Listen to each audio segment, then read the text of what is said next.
Masih banyak misteri yang menjadi pertanyaan masyarakat hingga saat ini. Satu pemandangan yang kurang elok, Gus. Anda keluar memakai celana pendek dan kaos oblong. Orang dingin hatinya, nggak jadi marah. Saya di dunia ini yang pantas pemimpin Indonesia ya, yang pantas jadi musuh saya cuma satu, Mas. Siapa itu? Pak Harto.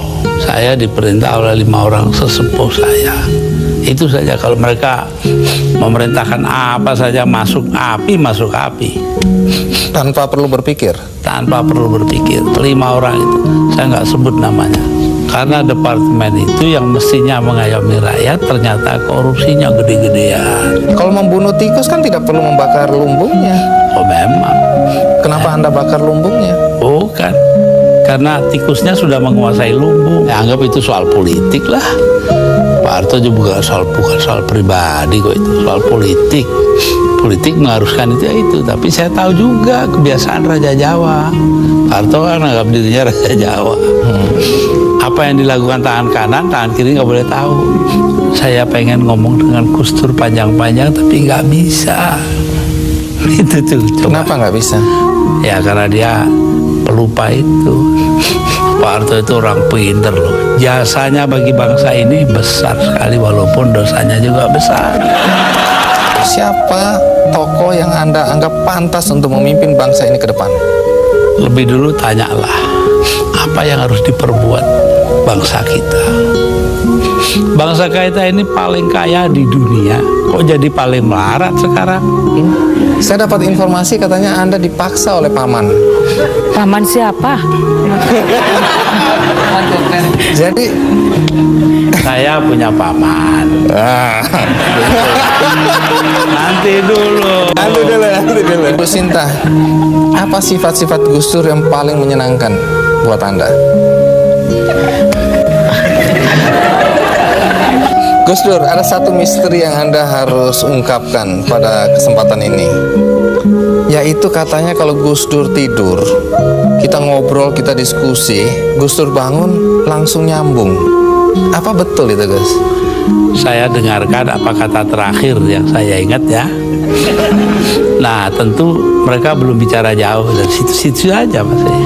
Jadi karena itu saya, loh disangkanya saya denger.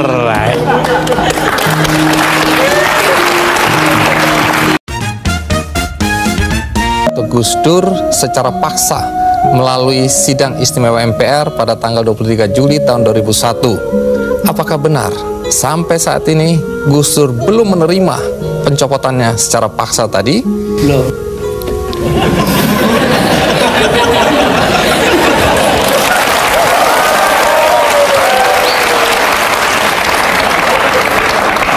Jadi Gus Dur, tadi itu ringkasan dari peristiwa detik-detik terakhir Anda mengundurkan diri atau mundur atau dimundurkan.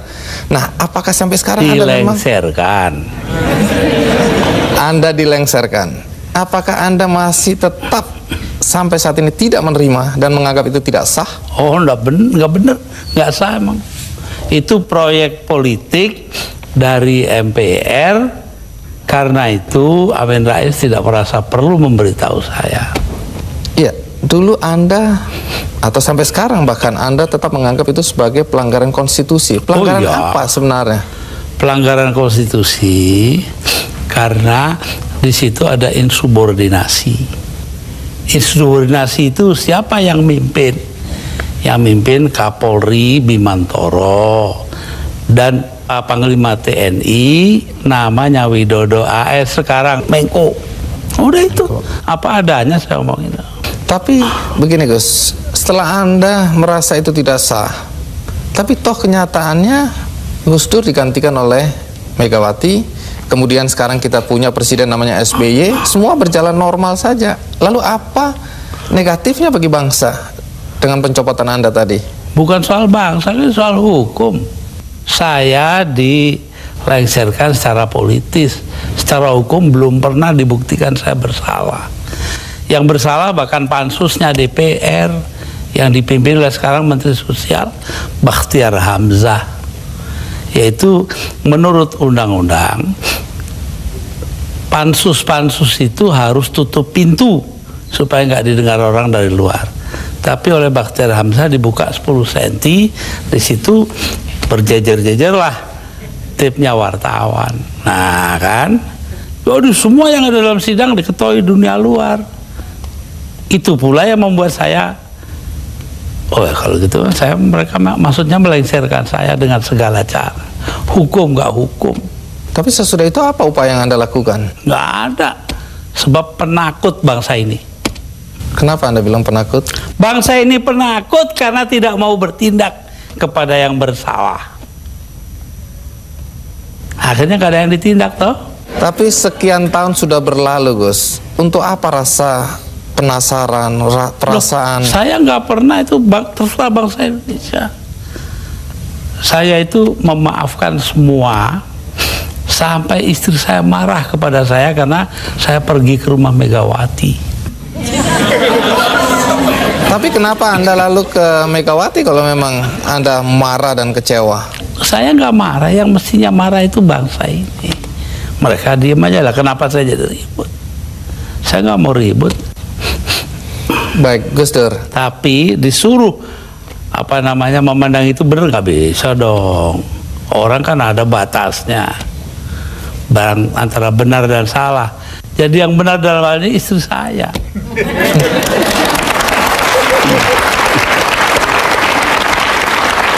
Tapi kenapa Gus Dur nggak mau nurut tanya sama dia, istri? jangan tanya saya dah. 300.000 orang mas tanda tangan supaya saya jangan berhenti jadi presiden, tahu? Tapi saya bilang, daripada bangsa ini pecah dalam pertempuran, darah mengalir karena saya, mendingan saya lengser aja deh. Nah itu. Tapi omongan ini kan dibilang omongan ngawur, Gus. Karena faktanya ketika Anda bilang nanti jutaan orang akan datang masuk Jakarta, orang-orang dari Jawa Timur. Begitu ditunggu-tunggu nggak datang. Saya yang nahan kok.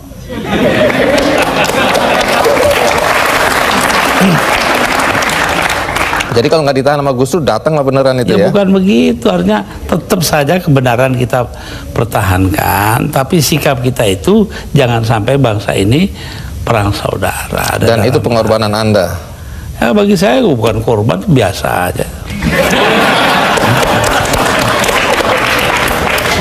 Nah, satu pemandangan yang kurang elok, Gus.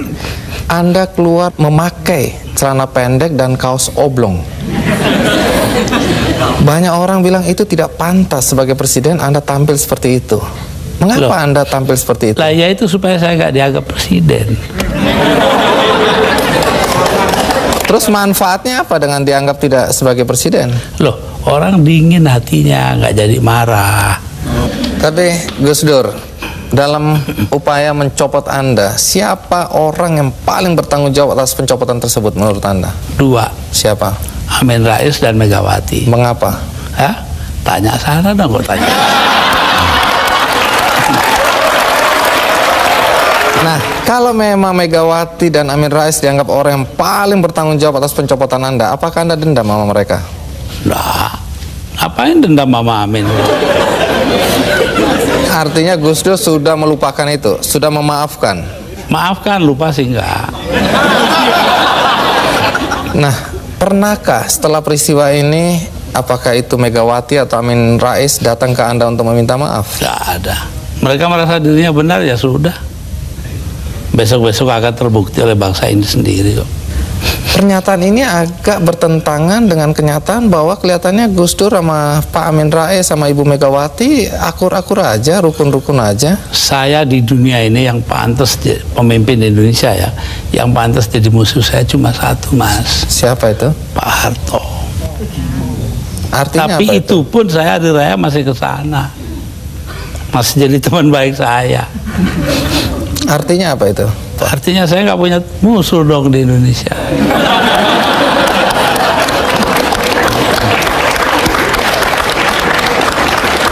Ada satu hal, kita banyak mendengar bahwa teman-teman dekat Anda dulu menyesalkan kenapa Anda jadi presiden. Anda sebenarnya lebih layak menjadi guru bangsa, nggak usah ikut campur dalam perpolitikan yang nggak jelas itu. Saya diperintah oleh 5 orang sesepuh saya. Itu saja, kalau mereka memerintahkan apa saja masuk api, masuk api. Tanpa perlu berpikir. Tanpa perlu berpikir. Kenapa begitu? Loh, Selain sesepuh saya itu ini kan, orang pesantren disuruh nurut orang tua. itu nggak bisa ditawar itu Gus. Nggak bisa ditawar. 5 orang itu, saya nggak sebut namanya.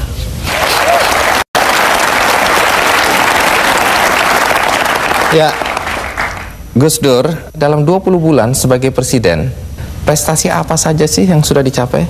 Saya itu menjadi presiden di saat Indonesia menghadapi bahaya akan terurai.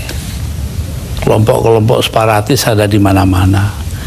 Jadi saya berangkat keliling-keliling dunia itu 80 kali dalam 20 bulan. Jadi 4 kali 1 bulan. Itu tugas saya cuma satu. Apa? Yaitu membuat supaya integritas wilayah Indonesia ini tetap. Itu aja, nggak ada pikiran lain toh saya. Tapi ada yang menuduh. Dan ternyata berhasil toh. Kita tetap satu negara hari ini. Jadi Gus Dur merasa itu karena jasa Gus Dur? Bukan, artinya tugas saya begitu. Perkara saya berjasa itu adalah soal kedua. Tapi ada yang menuduh bahwa Gus Dur ini sebenarnya menggunakan aji mumpung. Mumpung jadi presiden, dibayari negara, keliling jalan-jalan. Allah nanti sejarah akan membuktikan. Tapi Gus Dur, perjalanan Anda itu menelan biaya sampai 52,7 miliar. Ya, tapi eksistensi Indonesia sebagai satu negara harganya jauh lebih tinggi. Jadi nggak bisa dipersoalkan itu biaya. Nggak bisa dipersoalkan. Loh, kalau enggak kan udah dipakai oleh orang-orang brengsek itu.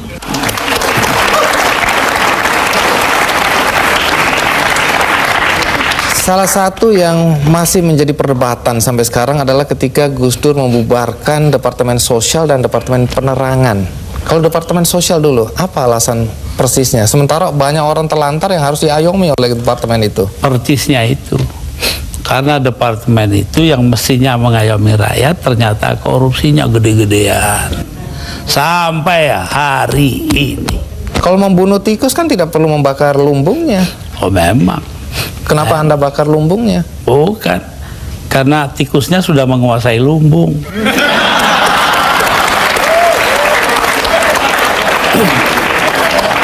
Depan dibubarkan.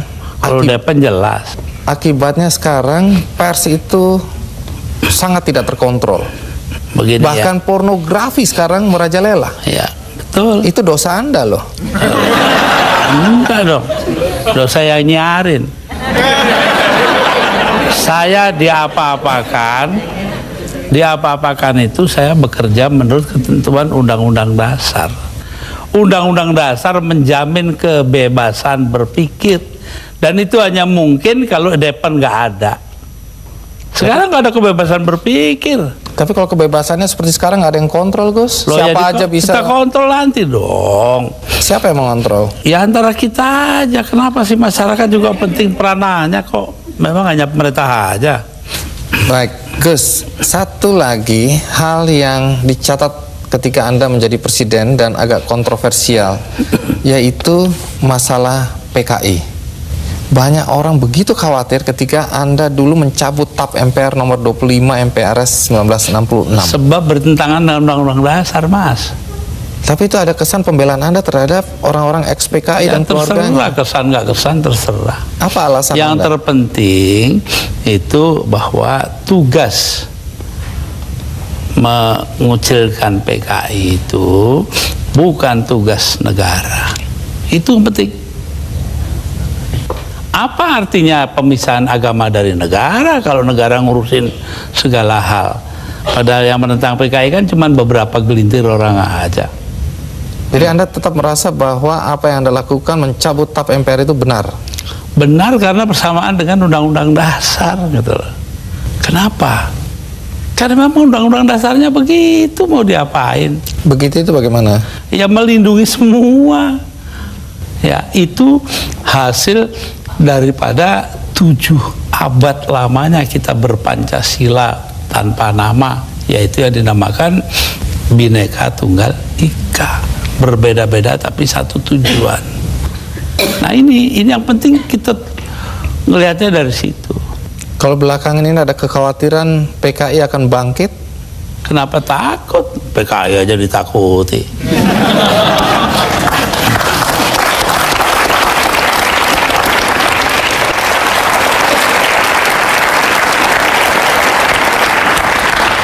Gus Dur, di antara banyak statement Anda atau pernyataan Anda yang dianggap ngawur, dianggap nyeleneh, ada satu yang dicatat dan dianggap serius, yaitu ketika Anda berada, kalau nggak salah, di Italia.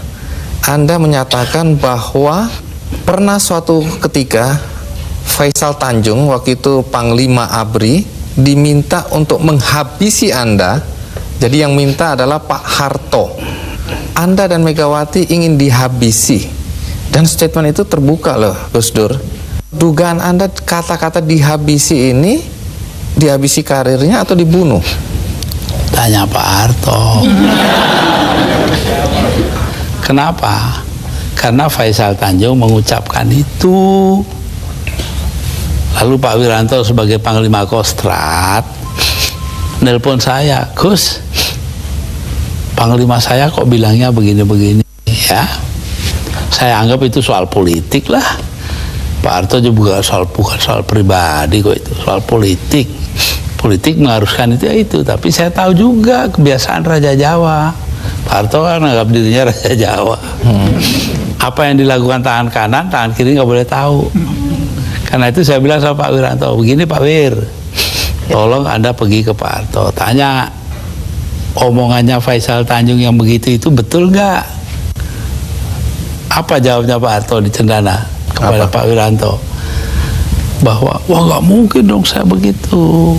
Megawati itu dilindungi ayahnya, Gus Dur dilindungi para kiai. Lah selesai sudah. Mau soal politik ya. Saya nggak ada dendam pribadi, nggak ada. Malah saya terus terang aja, ini ada Yeni anak saya ini ikut saya kemarin hari raya pertama, hari Sabtu, saya soal Pak Harto, ya maaf-maafan hari raya sudah selesai, terus makan pulang.